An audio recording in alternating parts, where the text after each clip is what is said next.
Bonjour et bienvenue sur DigiSchool, je suis Nicolas Caselato, votre professeur de français. Dans cette vidéo, nous allons aborder la question du commentaire de texte, une des trois épreuves, un des trois travaux d'écriture proposés au bac de français. Alors, en quoi consiste le commentaire? Son principe est simple, un des textes du corpus, et seulement un, en général, vous est proposé afin d'en proposer un commentaire littéraire, un commentaire composé, exercice auquel vous vous serez entraîné normalement toute l'année et qui est sans doute l'un des plus accessibles.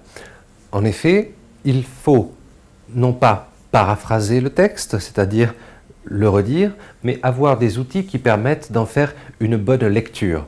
Ainsi, la méthodologie est importante. Pensez à une introduction où vous rappellerez quelques éléments pertinents sur l'auteur. Le paratexte, des fois, du texte qui fait l'objet du commentaire peut vous aider à ne pas faire de hors-sujet, à vous donner les données importantes pour comprendre l'extrait. Les connaissances que vous avez de l'auteur ou même les connaissances sur le genre dans lequel il s'exerce que vous aurez vu dans l'année pourront vous être utiles pour amorcer le sujet. L'introduction devra donc comprendre des informations dans l'ordre sur l'auteur, mais aussi sur l'œuvre, avant d'en venir à l'extrait précisément. Puis, surtout, ne pas oublier de problématiser l'extrait. Pourquoi donne-t-on ce texte à commenter? En quoi est-il intéressant? Trouvez donc une problématique à laquelle répondre un plan.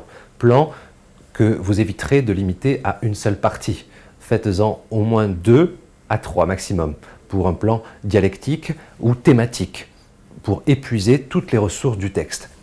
Pensez pour trouver des idées à éventuellement apprendre le texte ligne par ligne et à essayer de trouver quel est l'intérêt, relever des éléments techniques qui vous permettront de le comprendre. Ce peut être des figures de style, mais qui ne doivent servir que le sens. Faire un commentaire de texte et montrer que vous en avez compris le sens. Et votre plan finalement et votre problématique doivent faire ressortir le sens du texte. Posez des questions au texte. Comprenez la situation d'énonciation, de quoi il s'agit. Analysez tout avec les outils que vous aurez appris depuis le collège et surtout en seconde et en première. Pensez aux registres, surtout les registres littéraires.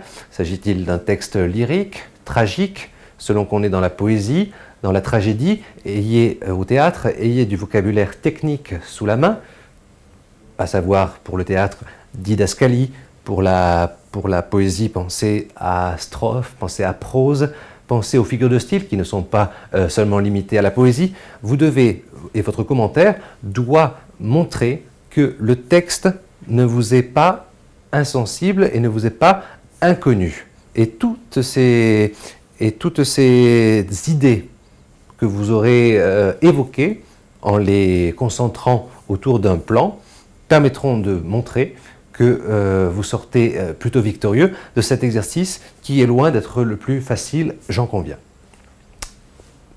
À bientôt sur DigiSchool.